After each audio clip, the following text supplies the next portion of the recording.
Ky emision mbështetet nga Beni Dona.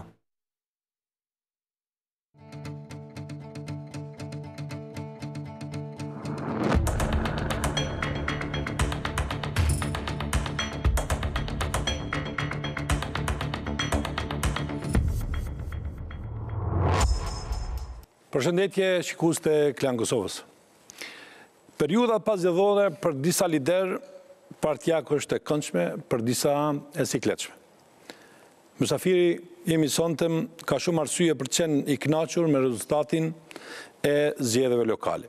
Ndonë se përgjigjen përfundimtare për betejën më të madhe atë të komunës Prishtinës do të duhet ta pres të nesërmen ose të pas nesërmen për votat të cilat realisht duhet të numërohen e quhen votat kushzuara. Ka gjasa që kjo pikpyetje të ndikoj edhe në pozicionimin e tij të partisë që udhëheq në raport me proceset tjera politike dhe të rëndësishme për shtetin e Kosovës, përfshirë edhe zgjedhjet e ardhshme parlamentare dhe atë që quhet Kuvendi Brisht i Kosovës. Sonte mysafiri në zonën e Debatit është Isa Mustafa, kryetari i Lidhjes Demokratike të Kosovës dhe ish kryeministër i vendit. Profesor Mustafa, mirë se erdhe. Mirë se u gjej. Atëherë, randi është për faktin se kemi pas një balotazh, ta nisem me këtë temë. A priti Isa Mustafa dhe LDK-ja rezultatin që doli nga balotazhi dhe çka ju ka munguar nga ky balotazh? Po ne kemi prit fitoren në Prishtinë dhe kemi qenë bindur se do ta fitojmë me balotazh Prishtinën. Po ashtu kemi pritur rezultat tjetër në Ferizaj dhe në Suarek dhe në Dragash. Unë Dragash kam qenë i bindur se do të fitojnë kandidatë ynë, me qenë se edhe në qershor është dalje si komuna më e mirë. Themin pikpamjen të votave të LDK-s, edhe në rundën e parë ka tregu rezultate të mira. Mirë, po problemi themelor ka qenë relacioni me komunitetet atje, sepse komunitetet gjithmonë kanë shkuar me ata që kanë mbajtur qeverinë dhe votat që ata i kanë grumbulluar nga Maqedonia, që nuk janë vota reale. Mbetet tani sfida me Prishtinën, që këtë sfida ka përcejmë, themi në mënyrën më reale, duke respektuar votën e qytetarëve dhe duke pasur një proces shumë transparent në mënyrë që fituesi të jetë ai i cili e meriton votën e qytetarëve dhe cili i kanë besuar qytetarët e Prishtinës. Profesor Mustafa, ka një gjë që nuk shkon te Prishtina, edhe kur ju realisht i keni invituar zgjedhjet në herën e kaluar. Edhe pastaj në rundin e dytë, edhe këto të tashmen. E ka një siklet kjo dega e tretë. Pse?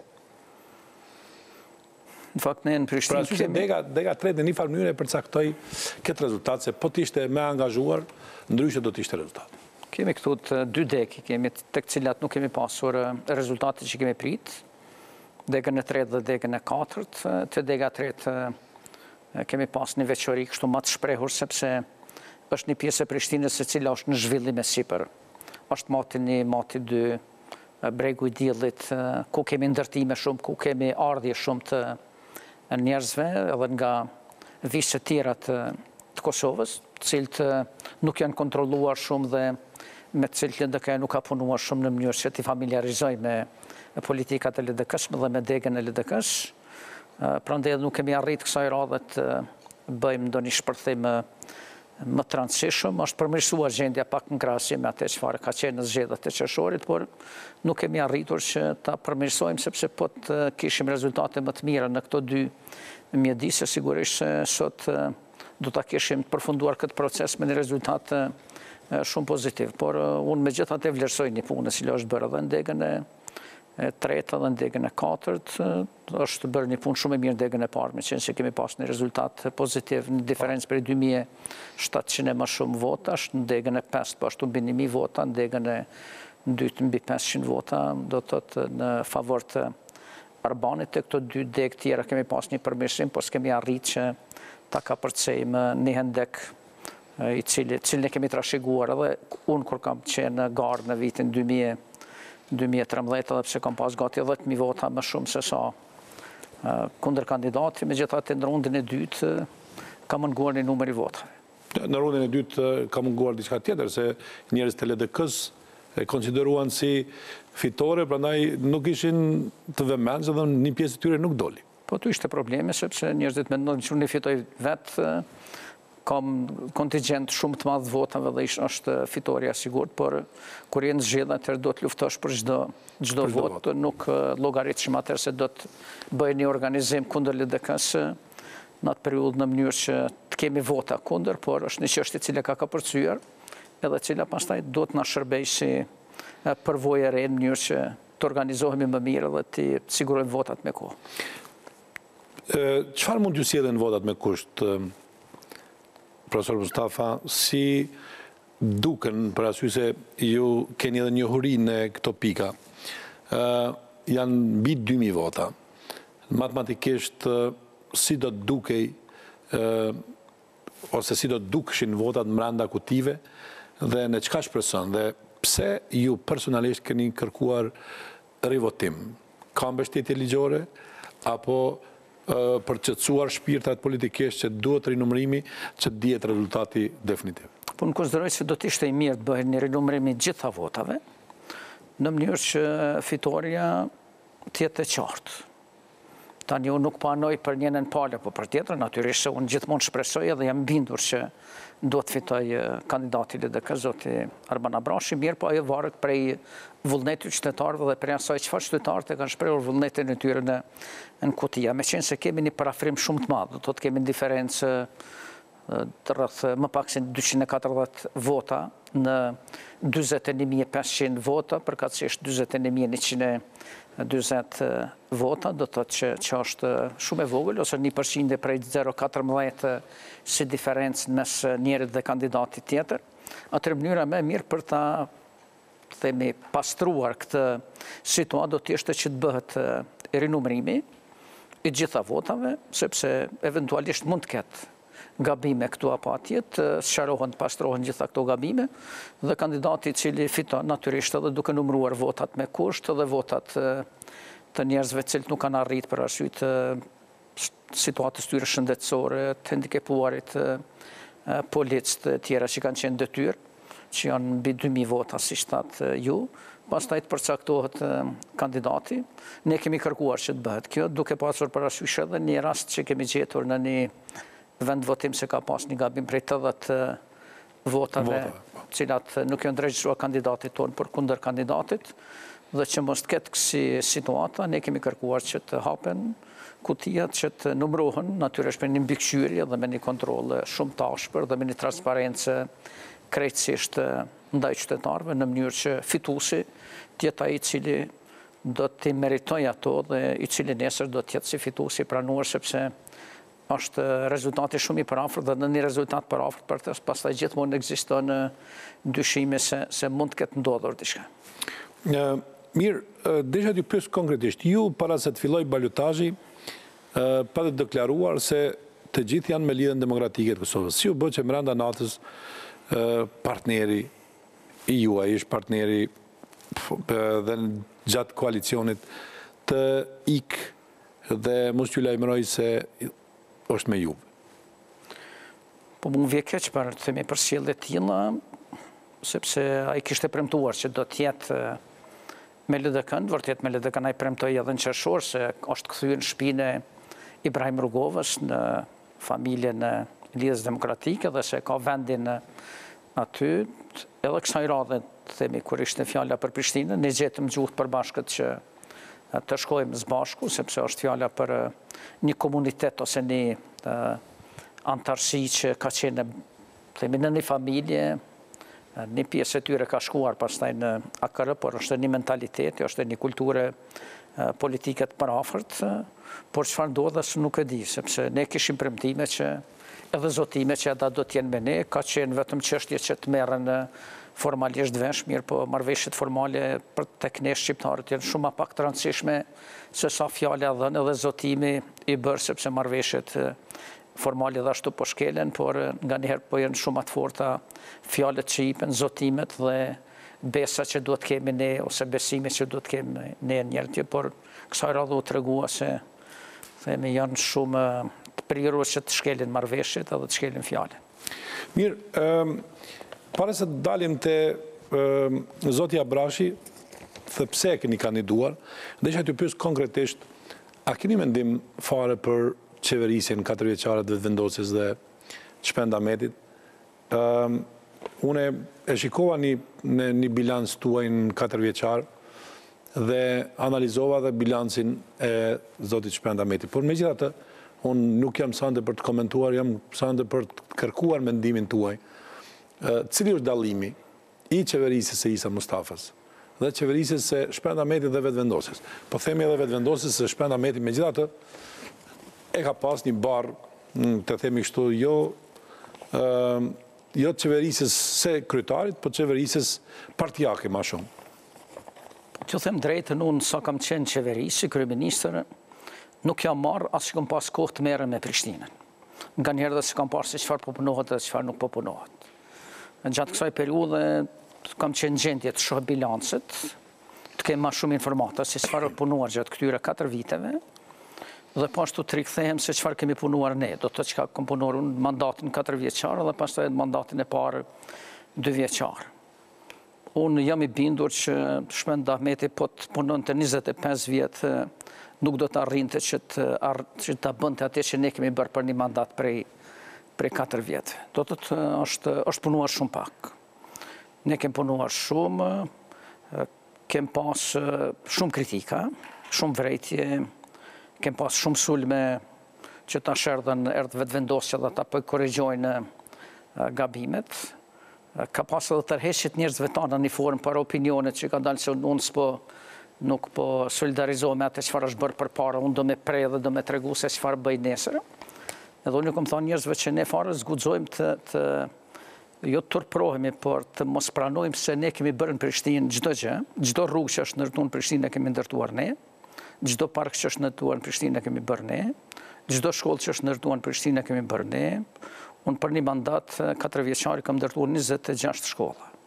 Them unë, qeverisja që ne kemi qenë, në atë mandat i kemi ndërtuar diku 60 terene sportive, kemi ndërtuar 10 sallat edukatës fizike në për shkolla, kemi adaptuar diku 10, në vërtet kemi bërë 10 anekse të shkollave, kemi ndërtuar 2 sheshin Ibrahim Rugova dhe sheshin Zahir Pajaziti, kemi ndërtuar 2 kolektor të mëdhenj dhe kemi shpërtuar 2 lagje, edhe në lindje edhe në perëndim të Prishtinës. Kemi ndërtuar rrugët kryesore dhe bulevardin Clinton edhe rrugën B, edhe rrugën të ish Tjegulloria, edhe rrugën Ahmet Krasniqi, edhe rrugën e cila e lidh udhkryqin e fushë Kosovës me atet Mitrovicës dhe shkon deri te rreth rrotullimi për veterinik edhe për shkup, do të gjitha këto ne i kemi bërë, do të çdo gjë që është bërë në Prishtinë edhe në kalimin te katedrala. Mirë, këtu e kam një problem tash. Kur mi përmend gjithë këto, në vendin ku jeni ulur, ka qenë Shpendameti, kurse këtu ka qenë Arban Abrashi. Ka qenë strategji që mos përmendet e kalura e Lidhjes Demokratike, apo ka qenë i pa informuar Zoti Abrashi për t'i thënë gjitha këtu Shpendametit në atë debat. Çfarë ka munguar këtu, se me gjitha këtu gjërat që po i thoni, nuk ja përmendën fare në fushat? Unë mendoj që në vërtet ne i kemi thonë Arbanit se ai do t'i theksoj, sepse askush nuk, Prishtina nuk qeveriset nga sot. Ne kemi një trashëgimi, kemi një punë e cila është bërë një punë shumë e madhe. Në atë punë nuk do të thotë se ne s'kemi bërë gabime. Edhe që është bërë punë ideale, sepse punë ideale nuk ka, do të çdo kund mund të ndodhin gabime. Edhe letë kur lëshohen, më lëshohen letë më afër shtëpitë se sa që duhet të jenë. Sepse është një luftë që të shfrytëzohet çdo metër katror për arsye se është sektorit privat. Edhe ndërtime pa leje ka pas, atëherë ndërtime pa leje ka dhe tani, por është punuar shumë edhe atëherë që të evitohen ndërtimet pa leje. Edhe uzurpime ka pas, atëherë ka uzurpime dhe tash mirë po është luftuar që të mos lejohen uzurpime, edhe tentime për përfaqësim duke i quar mbi 70 lanë në prokurori ka pas në mënyrë që të dhehet kështu një perde zezë në atë çfarë punuat, por pas që s'ka pas asgjë në ato në ato lëndë, dhe unë mendoj se është dashur të sqarohet çdo gjë para opinionit, dhe unë burrë me atë që është punu. Do të thotë jo vetëm mandatin tim, po që është punuar pas luftës, sepse është ndryshuar Prishtina. Natyrisht se pjesa vjetër e Prishtinës ka qenë vështirë të ndryshohet. A keni qenë, profesor Mustafa, a keni qenë mrapa fushatës e Arbanit, për arsye se megjithatë disa sqarime mungojnë në këtë fushatë? Unë kam qenë, themi nuk kam qenë, ju them drejtën drejt për drejtë, sepse kam dëshiruar që Arbanit të jenë krejtësisht i lirë, të ketë duart e lira, që Arbanit punoj me një ekip në mënyrë që ai ta bëj fushatën ashtu siç ai dëshiron, dhe që pashtu kur të bëhet kryetari i komunës Prishtinës, ai ta ketë lirinë që ai ta bën edhe ekipin, në mënyrë që gjithë ato premtime që i ka dhënë ta realizojmë me ekipin e tij, por natyrisht se gjithmonë kam qenë i gatshëm që të ndihmojnë sqarime, të ndihmojnë informata, dhe që kryesisht të orientohemi në atë se çfarë ai duke pas parasysh çfarë është punuar në Prishtinë, do të punojmë atutje. Tash në këto 4 vite unë pa përshkruar themi punën e zotit Ahmeti, themi është pa që është punuar, themi sa i përket trotuarëve është punuar me një thurje të trotuarëve, që nuk është mira e të bëhet, sepse Ju e keni pas diçka tjetër. Ne kemi pas orientimin që të ngriten. Të ngritet, po ajo është të kisha. Po të ngriten trotuarët ashtu siç janë në Tiranë. Se unë kam pa në Tiranë, atë do të thotë në Tiranë kjo është e kaluar me ngritje të trotuarëve, vetëm makinat e mëdha mund të kalojnë rrota të lartë, por ndryshe makinat e rëndëmta nuk mundën, edhe ajo shpëtohet në formë të tillë. Çështjet tjera do të thotë nuk janë bën, janë ndërtuar rrugë, por janë ndërtuar rrugë në prona private. Unë e di se një herë është ngrita këtë akuzë ndaj kryetarit drejtanishëm të Vushtrisë për 20 metra që ka ndërtuar, sepse është akuzuar që ka ndërtuar një trotuar ose një rrugë në një pronë private duke ka përcyer, dhe pastaj është tërheq ajo. Në Prishtinë ka ndërtim të rrugëve prej 2 kilometrave në prona private, dhe ka vënë njëri laurën, edhe kjo është rruga private, është ndërtuar me para të komunës. Do të jenë bërë gjëra të cilat s'kan guxuar të bëhen, për arsye të votave dhe për arsye të lidhjeve partijake, dhe gjërat e tilla mendoj se nuk do të tolerohen. Tash është çështje qytetarëve, kujt qytetarët japin votën, me çfarë informata ata japin vota, dhe unë e vlerësoj gjithmonë votën e qytetarëve, por unë mendoj se nuk është punuar gjatë kësaj periudhe, dhe këta që kanë qeverisë nuk i kanë merituar votat dhe nuk meritojnë me qeverisë me Prishtinë. Tani është vonë të thuhet, sepse çdo gjë është në kutia. Çdo gjë është në kuti. Prandaj po flasim hapur. Po, dhe për këtë arsye dhe po flas kështu, sepse unë nuk do të isha dalë gjatë fushatës që unë të merrem me këto çështje, sepse ka qenë kandidat hyna i cili themi ka marrë besimin e plot që ai del dhe të prezantoj gjitha këto para opinionit, por ajo që unë dëshiroj sot të them, se pa marrë parasysh unë pranoj që mund të kenë bërë gabime gjatë mandatit tim ose LDK sa ka qeverisë në Prishtinë, por ne kemi bërë punë të mëdha, do të thotë gjithë kjo që është ndërtuar në Prishtinë, asnjë rrugë e re për 4 vite në Prishtinë nuk ka ndërtuar. Që duket, do të thotë si rrugë themi e kësaj qeverisje. Asnjë shkollë e re nuk është ndërtuar, asnjë qendër mjekësisë familjare nuk ka ndërtuar, asnjë fushë sportit nuk është bërë, asnjë parkeri nuk është hapur. Prandaj shtrohet pyetja për çfarë qytetarë do t'i kanë dhënë votat. Ajo çfarë është bërë në mënyrën më mjeshtrore ka qenë një propagandë tepër e fortë, e fuqishme për autobusa. Unë i kam marrë atëherë 10 kamionat për ndërmarrjen e pastrimit nga Japonia, nga Gjajka e Japonisë, nga agjencioni qeveritar, themi për zhvillim ndërkombëtar i Japonisë, dhe kur s'kam dalë në opinion tash lavdohem se i kemi pru 10 kamiona të bardhë, të mirë, i kemi marrë si trëmdëmt, edhe unë kam dalë pastaj dhe kam thënë, sepse keq përdorën pastaj këtë thënien time që me dur në gjepa do ta fitoj Prishtinën, kam thënë aq shumë kemi punuar në Prishtinë, që unë mund me ndur në gjepa me prit themi zgjedhjet, sepse besoj që qytetarët do të më japin votat. Por me dur në gjepa unë nuk i kam ndërtuar 26 shkolla, as nuk i kam ndërtuar qendrat e mjekësisë familjare, si kemi bërë gjithë ato punë, sepse kem punuar prej agu deri në peagimi deri në mbrëmje. Mirë, ajo që e dallon qeverisjen tënde, edhe kur keni qenë kryeministër edhe kryetari i Prishtinës, është niveli i ulët i gabimeve qeverisje, por niveli gjithashtu i ulët i, po themi kështu, shfaqjes në publik me ato që e keni punu. Kjo, ai PR-i cilin i ka munguar qeverisjes tuaj, ndoshta ju ka kushtuar paka shumë për arsye se tjerët kanë bërë propagandë për të rënuar një punë tuaj. Pse ka ndodhur, pse ka një disproporcion? Ju nuk dalloni për korrupsion, ju nuk dalloni për vendime të shpejta, ju nuk dalloni për vendime të cilat realisht lëndojnë dikon, dhe as nuk dalloni për vendime hakmarrëse. Por megjithatë, punën tuaj nuk e keni shfaq në publik ashtu siç i duhet njeriu për ta ditur.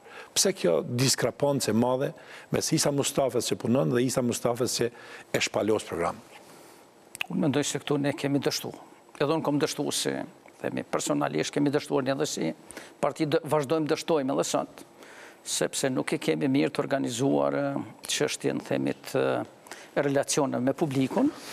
Unë kam qenë kryeministër gjatë tonë ditës, edhe unë kam filluar në ora 8, kur s'kam shku pas orës 8 në punë, dhe kam vazhduar deri në ora 6, 7, 8 mramje, kam pas 7 takime, 10 takime, për atyre takimeve i kam prezentuar në publik një ose 2 takime që unë kam vlerësuar që janë transishme, tjera të kreti kam bajt mrena si takime punuese. Sot e shoh që çdo takim që bëhet në zyrën e kryeministit tipet për opinion. Unë si kam vlerësuar atë që do ta bëj, sepse kam vlerësuar më shumë që ne do të punojmë, do të kontribuojmë, do të zhvillohemi, do të japim rezultate konkrete, ndërkaq nuk ka shumë e rëndësishme tani që ne të prezentohemi para opinionit që po duket që nuk është në rregull. Do të thotë që është të njëjtën gjë kemi bërë në komunë.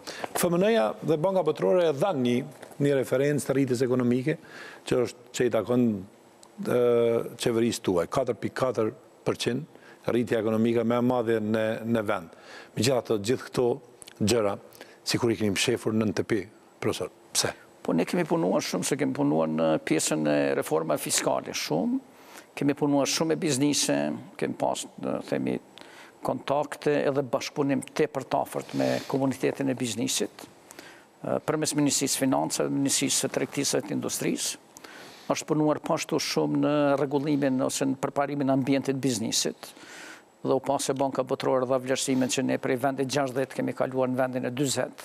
Do të thotë 20 vende i kemi kapërcyer për një vit, sepse është fjala për periudhën nga më duket fundi majt vitit 2016 deri në një qershor të vitit 2017, që jemi shpallur dhe si vendi, themi që e ka vendin e parë në Evropë për reforma në ambientin e biznisit. Kemi arrit përparime pashtu shumë të mëdha dhe në luftën kundër korrupsionit mbi bazën e vlerësimit që ka dhënë korporata sfidave të mileniumit të Shtetet Bashkuara të Amerikës, sepse vlerësimet e fundit janë shumë pozitive. Për këtë edhe unë gëzohem, pa marrë parasysh që nuk jam sot në qeveri, sepse gëzohem çdo vlerësimit të mirë. Edhe pashtu kemi pas në mënyrë permanente rritje ekonomike prej rreth 4% gjatë këtyre 3 viteve që nuk e ka pas Kosova shumë, dhe jemi të partë me rritje ekonomike në region. Do të thotë përndryshe me vendet e Bashkimit Evropian s'mund të krahasohemi, sepse baza jonë ekonomike është e ulët, por në krahasim me Shqipërinë, në krahasim me Malnezi, me Maqedoninë, me Bosnën, me Serbinë, do të thotë jemi para tyre dhe kemi bërë punë të mëdha, mirë, po kemi punuar shumë sepse i kemi studiuar gjitha efektet edhe gjitha hapësirat që kemi pas për t'i përmirësuar, dhe unë mendoj se kemi arrit përmirësime shumë të mira. Mirë, du t'ju pyes kështu konkretisht, kur keni filluar ditën e parë si kryeministër, e keni filluar me një, po themi kështu, demonstrim kundër jush.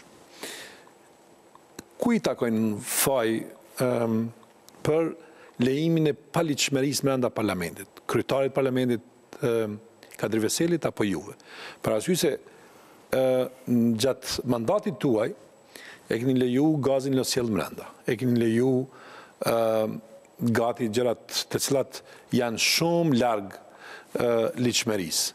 Do të thonë, në një farë mënyre, kjo paligjshmëri është bërë gati zakon në parlamentin e Kosovës. Pse ka ndodhur kjo? Pse paligjshmëria u bë ligj, u bë gati si rregull? A keni faj ju apo zoti Kadri Veseli? Se me gjitha të, hedhja gazit Locellus vepër penale. Janë gjëra cilat kanë ndodhur aty janë të tmerrshme. Kaq muaj ma vonë, do me thonë ose 2 vite ma vonë e ma shumë, po del që gjykatët tash po i thrasin në seanca disa njerëz të vetëvendosjes. Ku e keni bërë gabimin këtu, profesor Mustafa? Unë mendoj që sa e përket qeverisë dhe sa e përket mua, unë mendoj se nisë kemi bërë gabime, sepse ajo që unë jam kujdes gjatë gjithë atyre kundërshtimeve, protestave të dhunshme, gurve, sulmeve ndërtes të qeverisë, vënjes flakës ndërtes të qeverisë, pastaj hudhjes së gasit lotësjellës brenda kuvendit, gjutjes me sprej, themi ndaj meje dhe ndaj antarëve të qeverisë. Ne jemi munduar që gjatë krejt kësaj periudhët të ndërmarrim çdo gjë dhe vetëm atë unë kam kërkuar nga policia e Kosovës, që të ruajmë që mos lëndohet dikush dhe që mos kemi viktima njerëz. Çdo gjë tjetër kemi thonë se pranojmë, por do të evitojmë çdo viktimë dhe ajo çfarë ka bërë policia, themi që ka qenë në autoritetin e qeverisë është të truhen njerëzit dhe maksimalisht e ka bërë atë dhe ne jemi munduar. Sa i përket kuvendit, për mua ka qenë shumë e paqartë gjatë tërkohës se si mund të hyj gasi lotësjellës në kuvend. Unë i kam pyet njerëz, ju kam thonë, po nëse ashtu, po janë rrëfitu se nuk kemi aparate të cilat identifikojnë. Atëherë kam thonë se me të njëjtat aparate, themi të identifikimit në hypim në aeroplana, edhe sipas kësaj logjike udhëtarët po mund kanë xhepat e tyre me shty në aeroplan gas lotësjellës dhe pastaj me sulmu ekipazhin dhe me kidnapu edhe aeroplana, nëse themi e njëjta rregull vlen edhe për kuvendin. Nuk kemi pas kur sharrime dhe shpjegime të qarta pse ajo ka ndodhur, kush ka lejuar atë dhe pse është lejuar të ndodhë në kuvend. Tani themi pa adresuar në mënyrë drejt për drejt, sepse nuk është mirë që sot tash të akuzoj kryetarin e kuvendit, me qenë sa është edhe tash, sepse atëherë kemi qenë koalicion me të. Unë konsideroj se gjithmonë ka qenë detyrë e kryetarit kuvendit, sepse ai ka qenë shtëpi e tij, ka qenë sallë e tij, ka qenë ndërtesë ku ka qenë nën autoritetin e tij, që të ndërmerrë gjitha masat që ai mos ndodhë në intervenimin. Ka kryetari kuvendit për qeverisë që spaku në hyrje policia tjetë ajo që ta bëjnë ndalimin e hyrjes së këtyre mjeteve, po themi kështu luftarakë, nëse mund të themi, që kodion penal i shesi vepra penale. Në vërtet, unë kam kërkuar nga policia gjithmonë, mirë po se kam pas autoritetin që unë të veprojmë në ndërtesën e kuvendit, sepse e ka qenë nën autoritetin e kryetarit kuvendit. Tani çfarë ka bërë policia atje dhe sa janë koordinuar ato ditën edhe natën me kuvendin është punë tjetër, por asnjë arsye nuk ka pas, as kërkush nuk mund gjej arsye që të thotë se themi ka pas kanale cilat nuk kanë mund të evitohen të hyrjes së gasit lotësjellës. Jo dini se ne kemi pas fillimisht probleme me protesta të dhunshme për rastin e Jabllanovicit. Unë pastaj e shkarkova Jabllanovicin, kanë fillu pastaj protestat, në vërtet kanë vazhduar me rastin e marrëveshjes për asociacionin dhe demarkacionin, i kanë bërë, themi, këto partia dhe vetëvendosja, Aleanca e Ardhmërisë Kosovës, nisma bashkarisht ato, do të kanë ushtruar dhunë edhe brenda edhe jashtë, çështja e demarkacionit mbetet edhe matutje, si çështjen për cilën ne jemi shpallur tradhtar, se ne kemi tradhtuar Kosovën për arsye se kemi shit territor prej 8.000 hektarëve, kemi dhënë territor, tash edhe unë kërkoja territor, ta gjejnë këta. Edhe për mua është habitash çfarë bën ai komision, sepse nëse këta njerëz që në komision vërtetuan atëherë se Kosova i ka humbë 8.000 hektarë, atëherë pse kanë nevojë ata të punojnë tash të punojnë për 3 muaj. Tu lëmtojnë për 3 muaj. Ata atëherë vërtetojshin me harta, demonstrojshin me durë dhe me kam që ne kemi argumente në dorë që Kosova ka humbë 8.000 hektarë, tash ku janë ata hektarë që s'po i qeshin përpara dhe me thonë që hektarë tonë që kemi ditë, atëherë do të thotë po del që Mirë, i përmenda gjithë këto arsye, profesor, për arsye se ndoshta edhe kjo është një arsye që ju nuk keni mundur që në publik të tregoni punën për gjendjen ekonomike ose përmirësimin e saj gjatë kësaj periudhe. Për shkak se në anën tjetër e keni pas një zjarr kundër qeverisjes kundër parlamentit? Kjo është e vërtet, unë syra në këtë se kjo është e vërtet, për arsye se ne kemi punuar, themi në flak.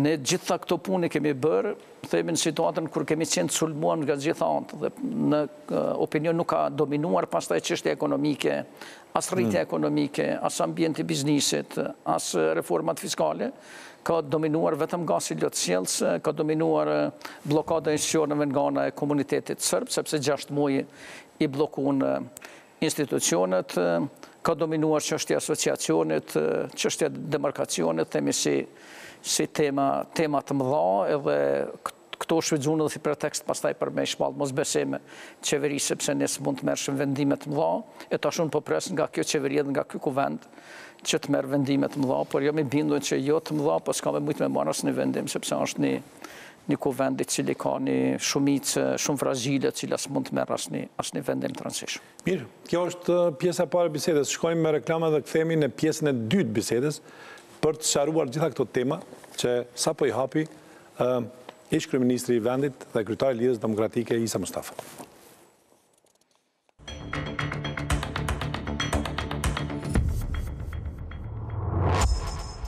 Kthehemi në studio me ish kryeministrin e Kosovës zotin Isa Mustafa dhe kryetarin e tanishëm të Lidhjes Demokratike. Profesor Desha, t'ju pyes para se të him të demarkacioni një gjë që më ka bë përshtypje, që Lidhja Demokratike të ndihmoj vetëvendosjen në Prizren, ndërsa u ndihmua nga vetëvendosja në Vushtëri, por jo edhe në Ferizaj. Ju jeni një ndër trallët në politikan që nuk keni vijat kuqe në politikë. Për arsye se ju konsideroni që bashkëpunimi në politikë është i domosdoshëm në të mirë qytetarëve.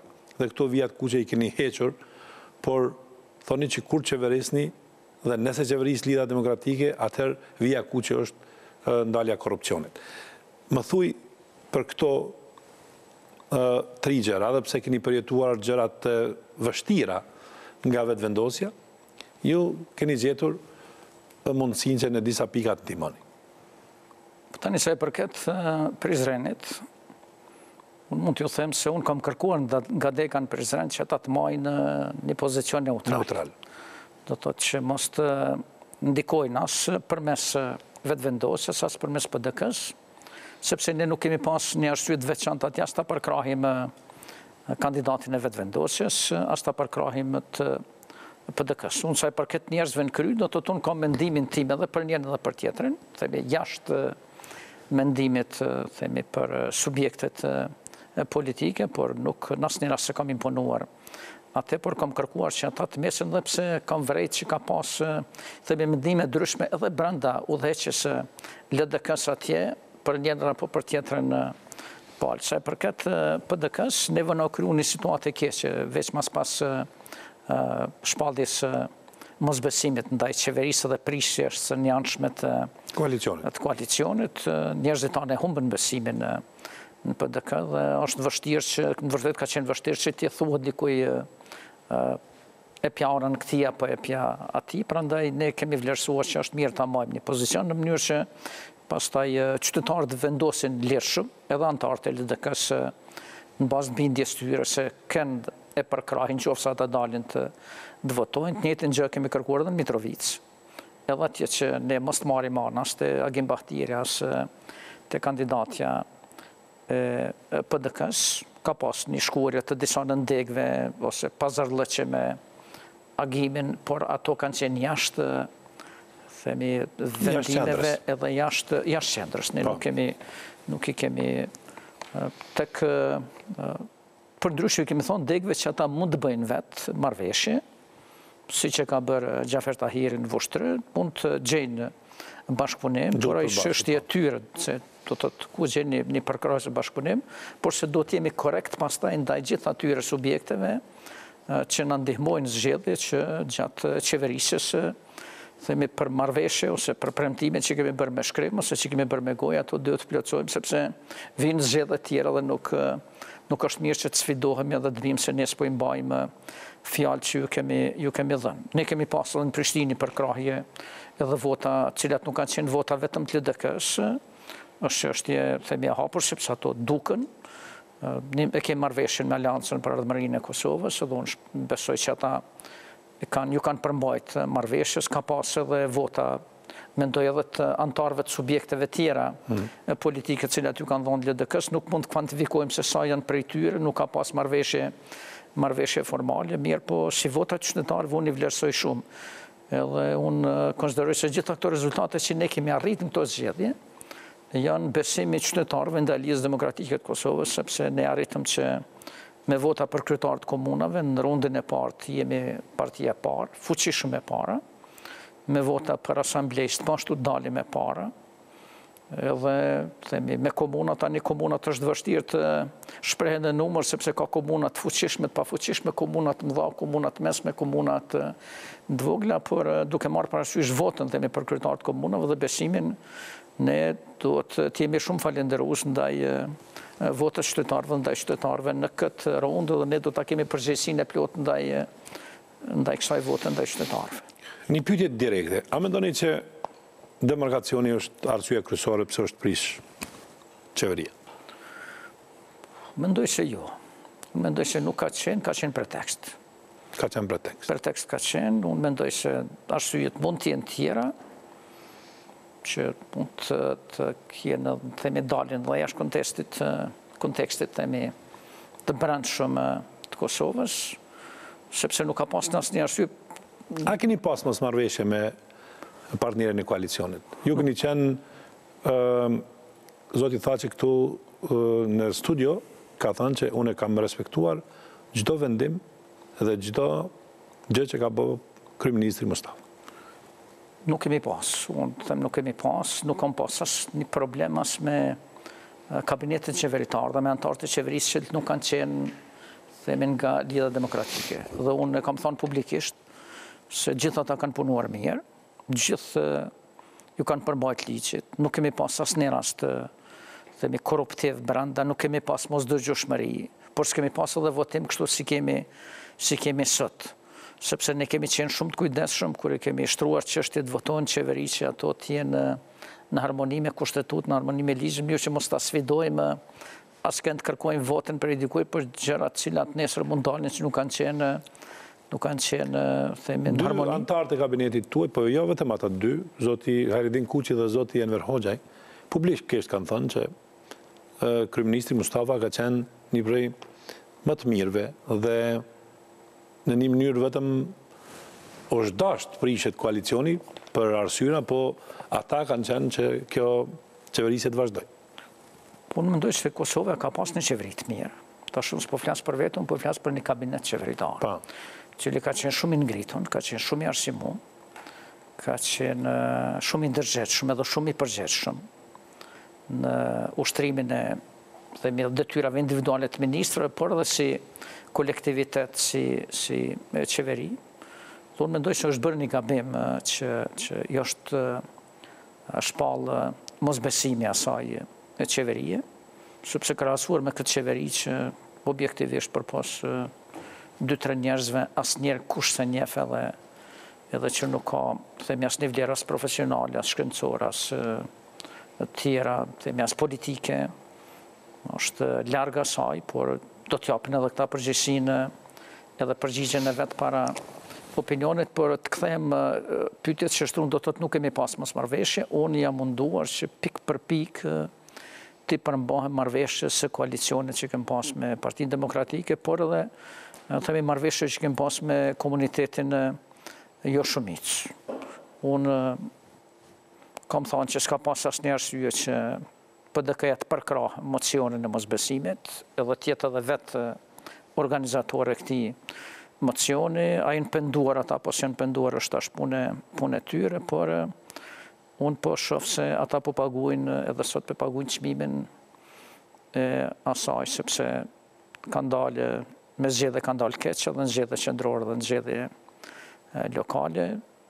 Kjo nuk është shprehje vetëm e qeverisjes në komuna, por edhe të besimit të qytetarëve. Është një parti e cila, megjithatë edhe pse është rivali kryesor i LDK-s, ka dhënë kontribut të rëndësishëm në disa periudha, ka njerëz që kanë vlera, ka njerëz të rëndësishëm, siç ka edhe çdo parti tjetër edhe vetëvendosje dhe ne natyrisht se ne garojmë me programe, garojmë me njerëz, secili prej nesh dhe secili prej subjekteve politike pretendon edhe kërkon që tjetë më i miri dhe vlerat e veta të shfaqë më së miri dhe ne do të mundohemi këtë të bëjmë maksimalisht, por po ashtu do të kujdesim maksimalisht që të majmë relacionet mira dhe me themi rivalët politikë, sepse askush më në Kosovë nuk mund të qeveris vetë.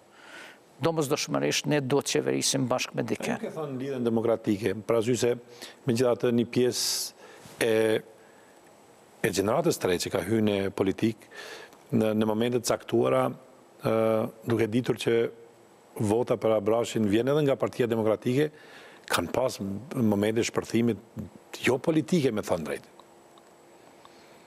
Edhe unë kam vlerësuar ashtu, sepse ne do të jemi të kujdesshëm, themi tek shpërthimet e tilla. Do të jemi të kujdesshëm se nuk mund të sulmojmë njerëzit në emër dhe mbi emër dhe të individualizojmë skenën politike. Qofse dikush ka përgjegjësi nuk e japin, themi në mbi baza politike, sepse ne nuk mund ta marrim përgjegjësi asken, janë organet cilat merren me ato punë, ato nëse kanë fakte të nxjerrin, por ne do të jemi të kujdesshëm. Ne natyrisht mund të bëjmë kritikë, mund të bëjmë vërejtje, por gjithsesi ato do të mesin në një themi nivel të komunikimit, cilin ne nuk guxojmë ta ndërprejmë, nuk guxojmë ta shpallim asnjë parti, themi si parti të zezë me të cilën ne nuk mund të bashkëpunojmë, sepse as LDK-ja, as PDK-ja, as vetëvendosja, themi në këtë konstellacion politik edhe kushtetues të Kosovës, me 20 vendet rezervuara themi me kushtetut në parlament, që ne pastaj nuk e kemi 100% kur, edhe s'mund të arrim kur 50% asnjë subjekt politik shqiptar, ne do të jemi detyruar nesër që bashkarisht qeverisë, me rëndësi është që ne ta respektojmë ashtu siç ju thatë me plot drejt, ta respektojmë kushtetutën, ta respektojmë ligjin, të luftojmë korrupsionin edhe këtë qeverisën, për ndryshe themi edhe qeverisja përbashkët në koalicion ndikon që të shtohet cilësia qeverisjes, sepse kemi garë të brendshme kush po qeverisë më mirë edhe kush më pak po bën gabime dhe më pak po shkel ligjin, kur është vetëm një parti tjetër mund të bëj gabime më të mëdha. Mirë, që pyes konkretisht te demarkacioni. Kemi, po themi kështu që arsye që është nis një farë mosbesimi ndaj qeverisë Mustafa ka qenë demarkacioni. Edhe sot edhe kësaj dite, edhe pse nuk më lejohet ndonjëherë kur bëj pyetje dhe moderoj që të kem një qëndrim prap ndonjëherë për faktin se ndihem si qytetar i lëndum, njerëzit të cilët kanë marrë përsipër ose kanë pas një kauzë për demarkacionin janë duk nevereset. A mendoni, ju e keni përdorë këtë fjale, përdorë adhone, se këto janë neveritse për ato që kërkojnë. A mendoni që njërë të pa drejt një pjesë e antarëve të LDK-s ju kanë lanë një barë të cilën do t'i binë pishman së shpejt? Unë mendoj edhe jam shumë falenderus në këtë rast ndaj Gazmend Muhaxherit, ndaj kryetarit të PE-s, i cili fitoi PE-n në rundën e parë. Kjo është arsye për ato që kanë bërë një pjesë e njerëzve?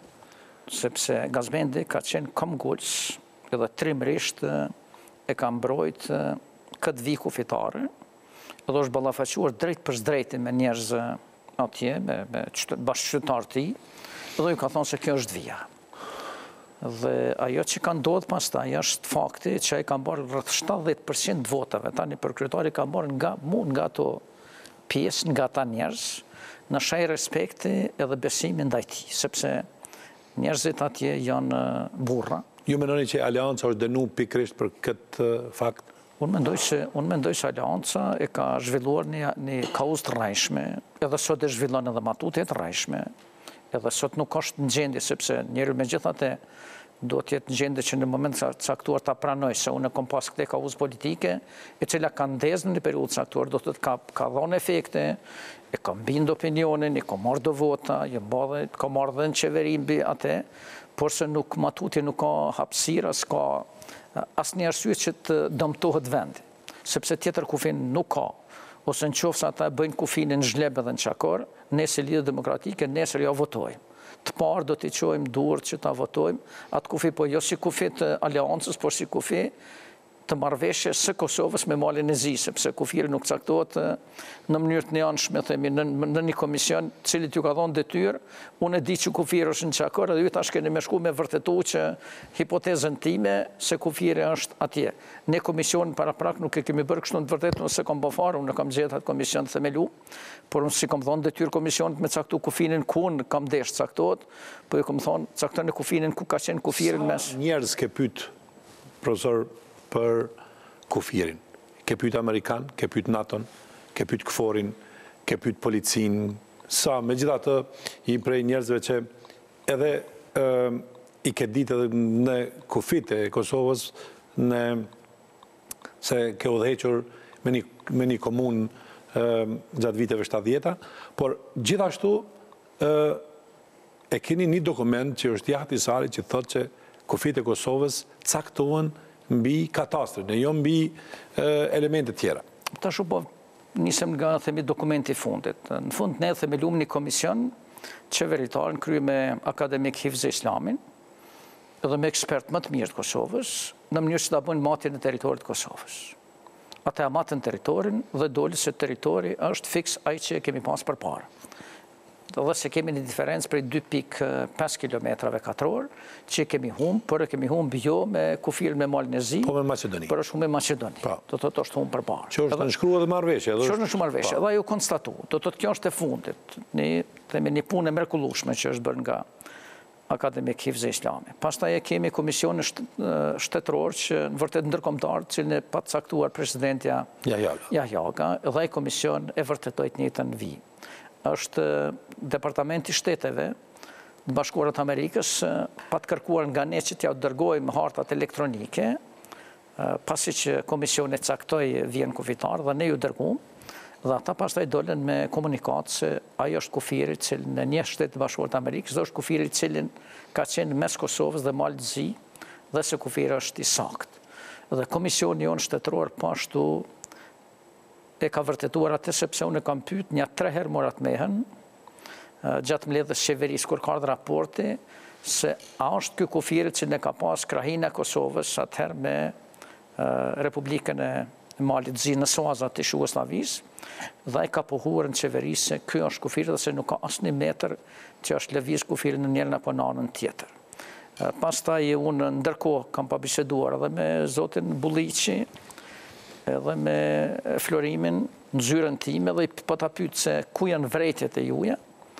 Ata më thënë se ata kanë vrejtje në atë se ka pas një territor të askujt, do të thotë që s'ka qenë as Malit Zi dhe as i Kosovës, dhe se Mali Zi ka rregullu letrat përpara për atë territor në moment kur në themeluar komisionet, dhe ata pastaj kanë përshkruar atë në librat e tyre si Terranullos, do të thotë si territor të askujt, më vonë doli se në shekullin e 20 as 21 kur s'ka pas tokë të askujt mes vendeve, në vërtet s'ka pas edhe atëherë, sepse unë kam punuar edhe përpara, do të thotë unë s'kam filluar të punoj nga viti 2000 këndej, unë kam qenë drejtori orientit për zhvillim të Kosovës atëherë, edhe kam pas në zyrën time, do të thotë krejt 4 muret kanë qenë me harta, kanë qenë me dokumente, kanë qenë me studimet zhvillimit të Kosovës, kanë qenë me gjitha dhonat për gjitha fushat e zhvillimit të Kosovës dhe për relacionet me republikat atëherë, me krahinat,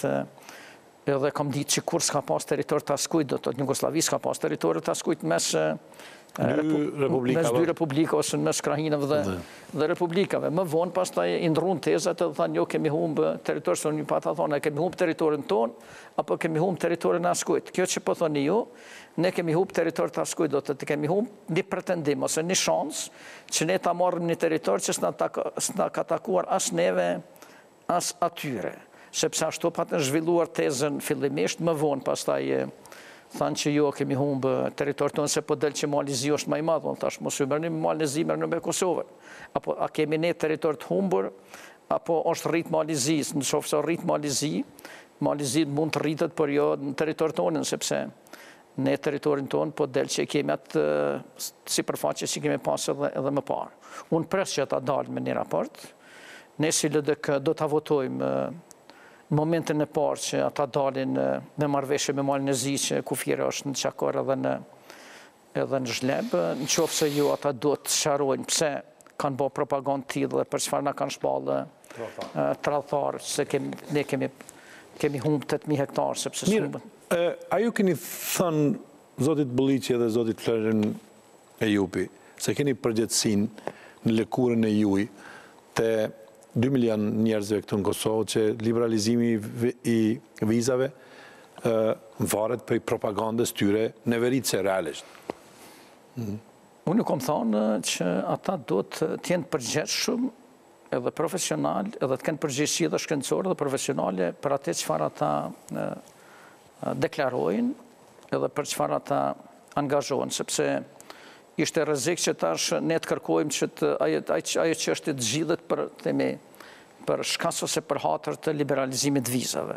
Sepse edhe sot po shoh deklarata thonë jo, ne në asnjë rast nuk do ta zgjidhim problemin e liberalizimit të vizave duke cënuar interesin e brendshëm të vendit.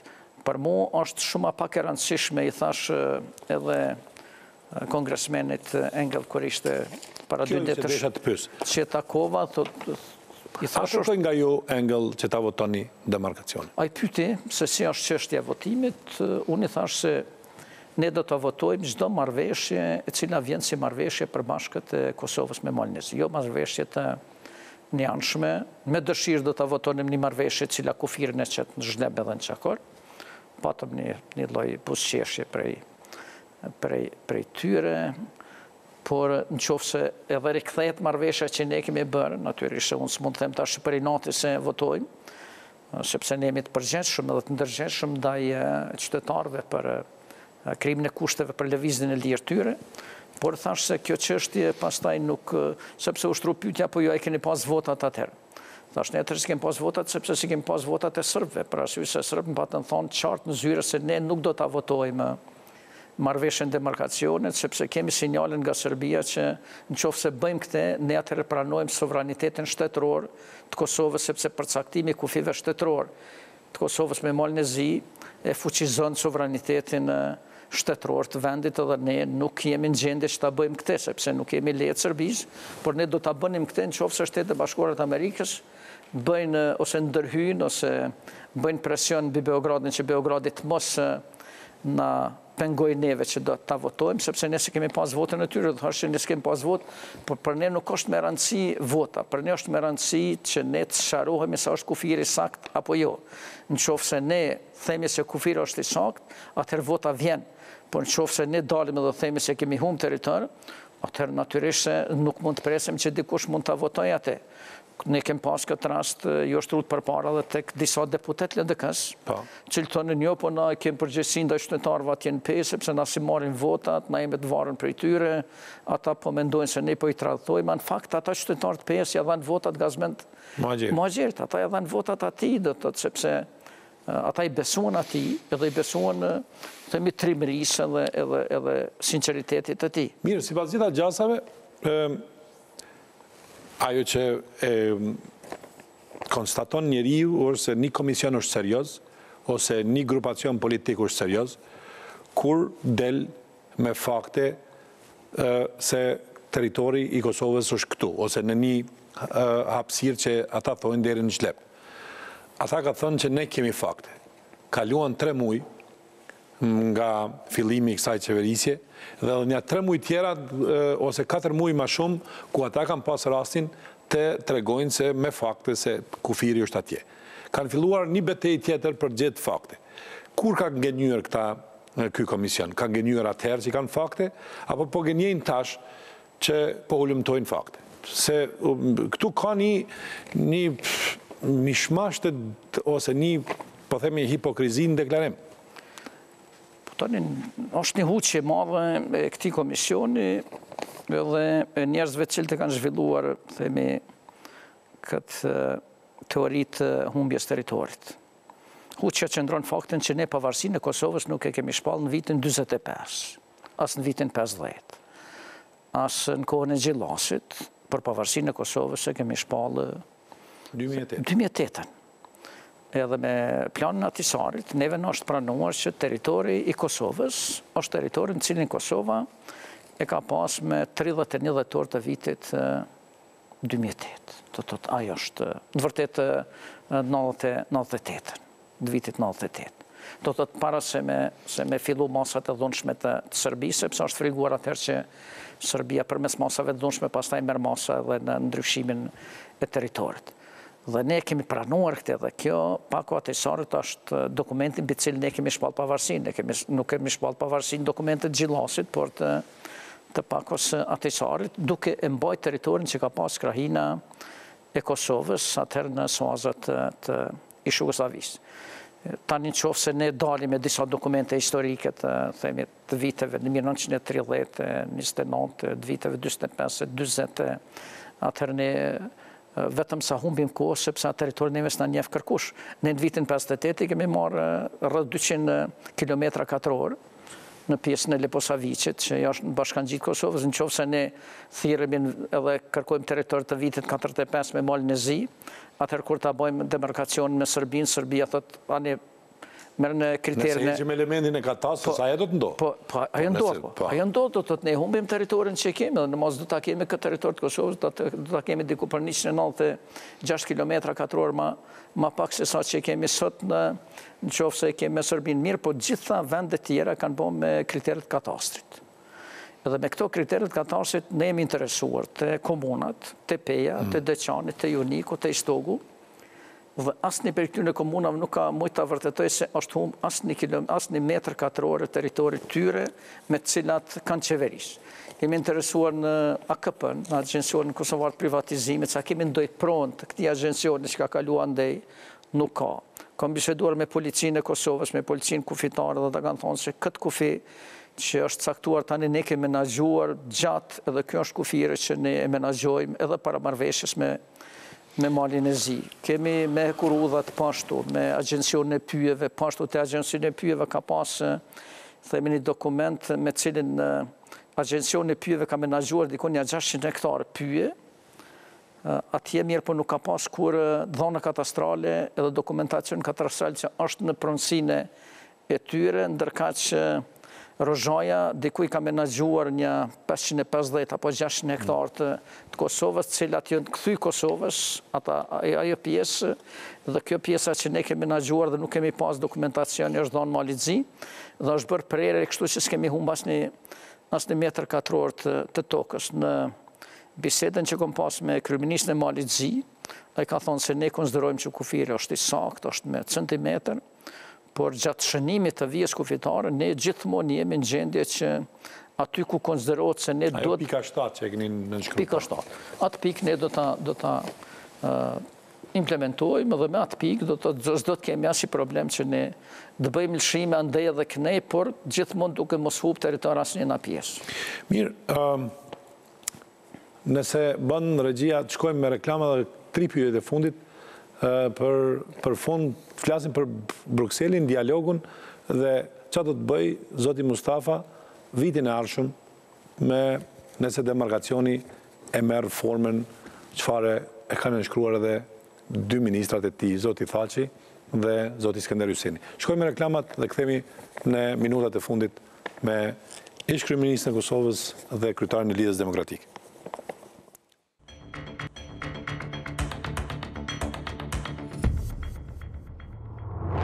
Kthehemi në pjesën e fundit me Isa Mustafën, ish kryeministrin e Kosovës dhe kryetarin e Lidhjes Demokratike.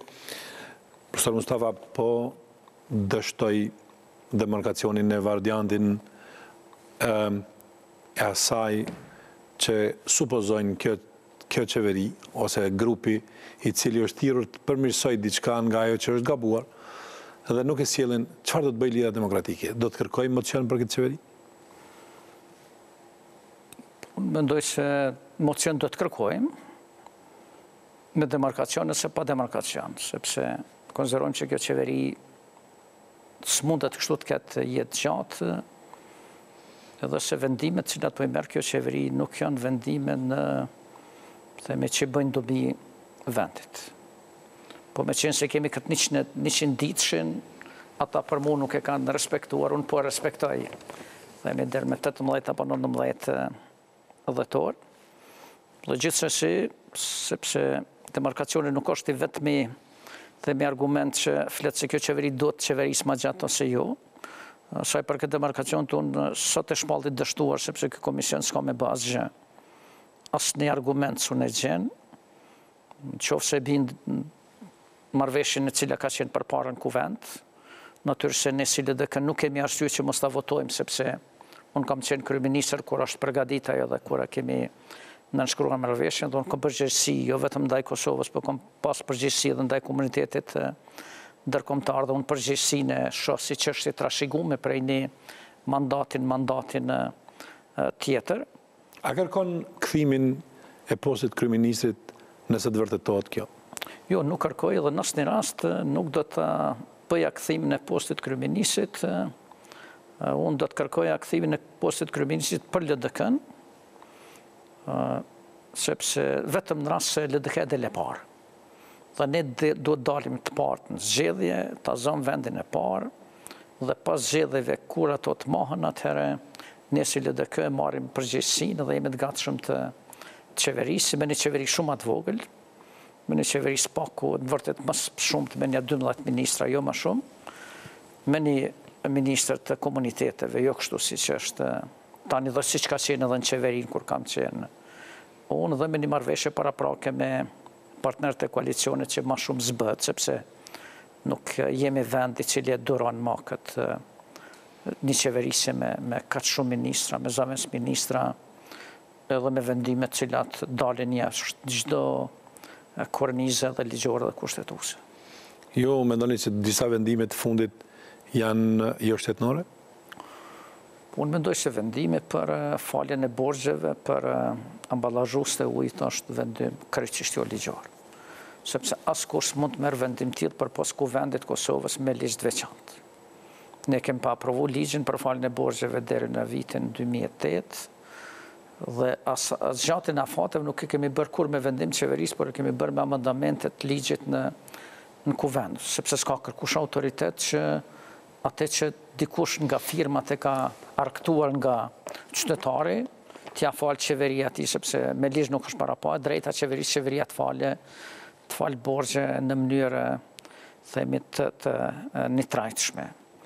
Pastaj vendime për dhënien e mjeteve për familjarët e njerëzve cilët fatkeqësisht kanë humbi jetën në Kumanov, është një vendim që është në kundërshtim me ligjin, i cili ndalon bashkimin konfliktet të jashtme, nuk e ka asnjë bazë ligjore, mund me pas bazë emocionale, bazë kështu të burrnisë, po ato janë çështje familjare, nuk janë çështje shtetënore. Dhe ka vendime tjera të cilat unë nuk i lidh vetëm themi me personalitetin e kryeministrit, por e lidh me qeverinë, sepse çdo antar i kabinetit do ta ketë qartë se çfarë po voton.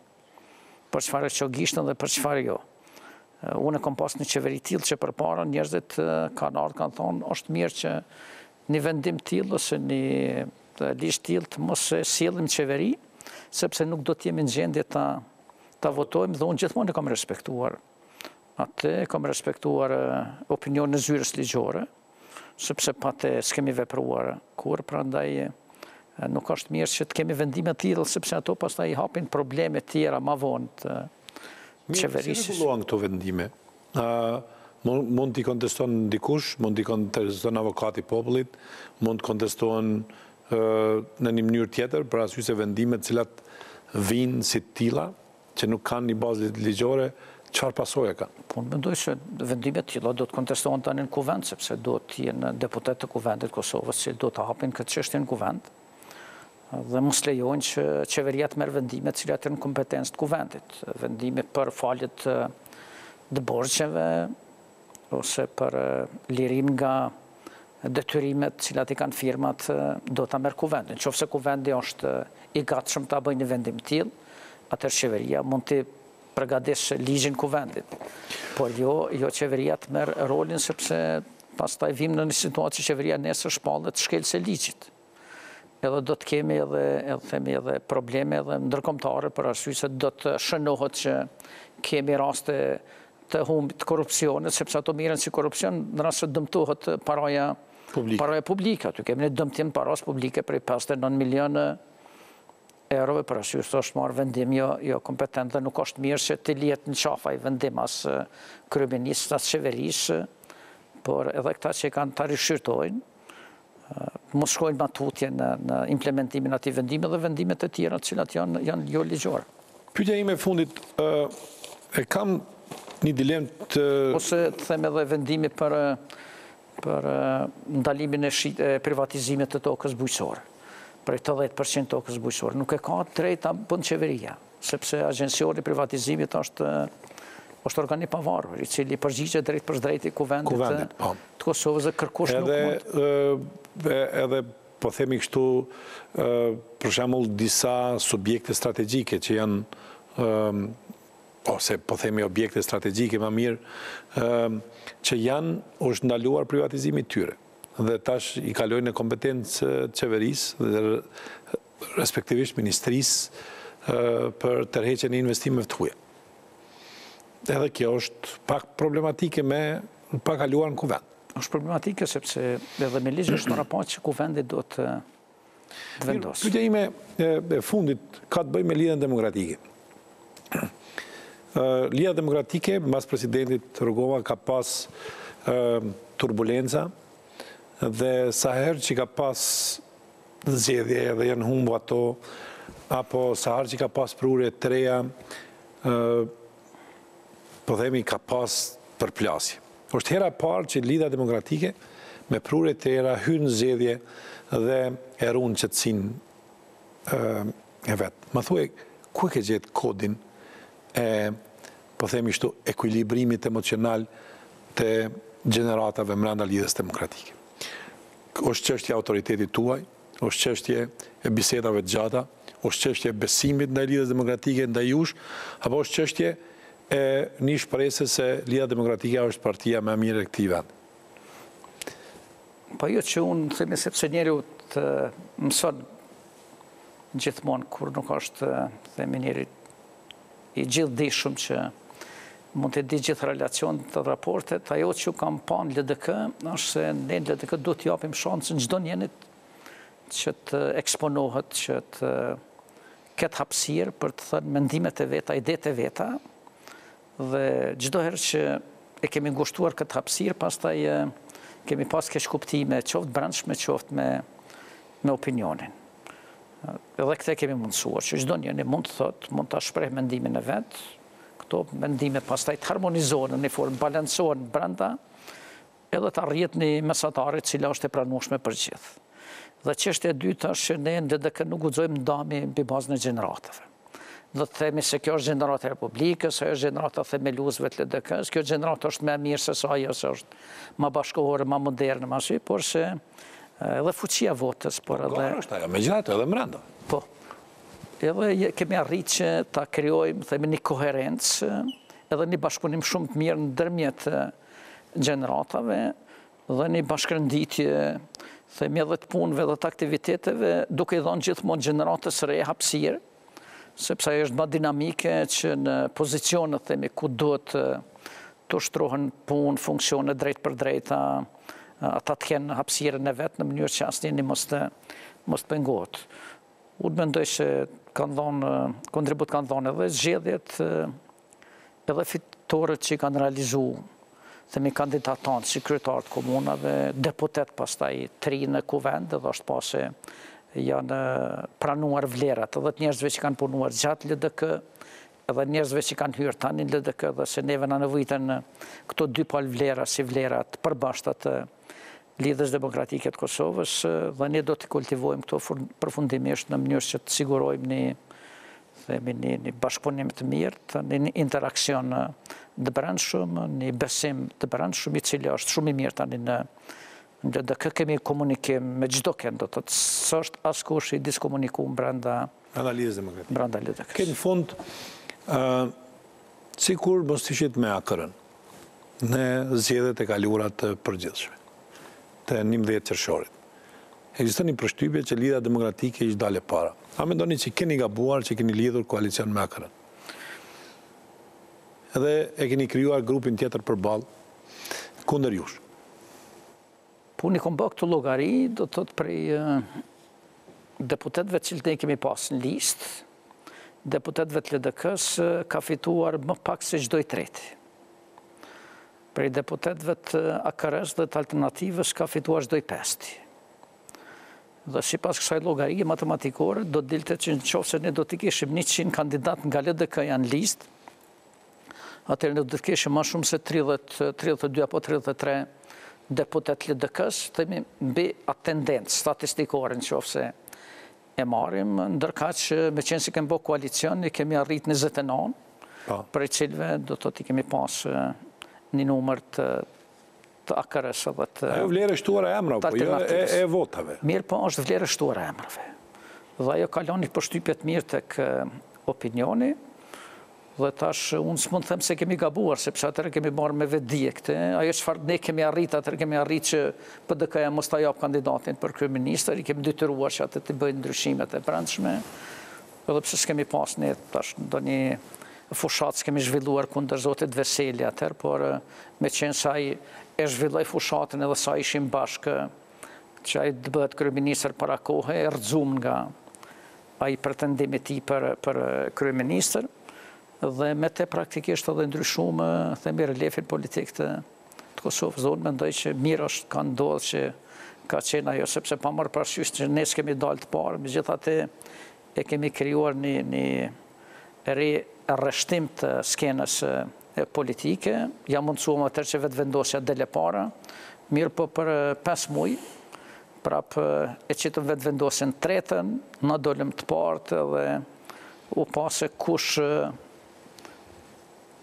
ku ka vendin në skenën politike të LDK-s. Ky vend nuk është vend vetëm i meritave tona, themi të LDK-s, është i meritave të qytetarëve, sepse ata na i kanë dhënë besimin dhe votën, por ne do ta bëjmë maksimumin që ne të jemi të ndërgjegjshëm edhe të përgjegjshëm ndaj votës së qytetarëve. Profesorisa Mustafa, kjo ishte intervista. Faleminderit shumë që ishe në Klan Kosova, edhe pse pas gati një vit e gjysmë na u ktheve në studio. Ishte kënaqësi që të bisedojmë sinqerisht, ballë për ballë, për gjitha temat që janë pezull në opinionin publik. Faleminderit. Faleminderit shumë.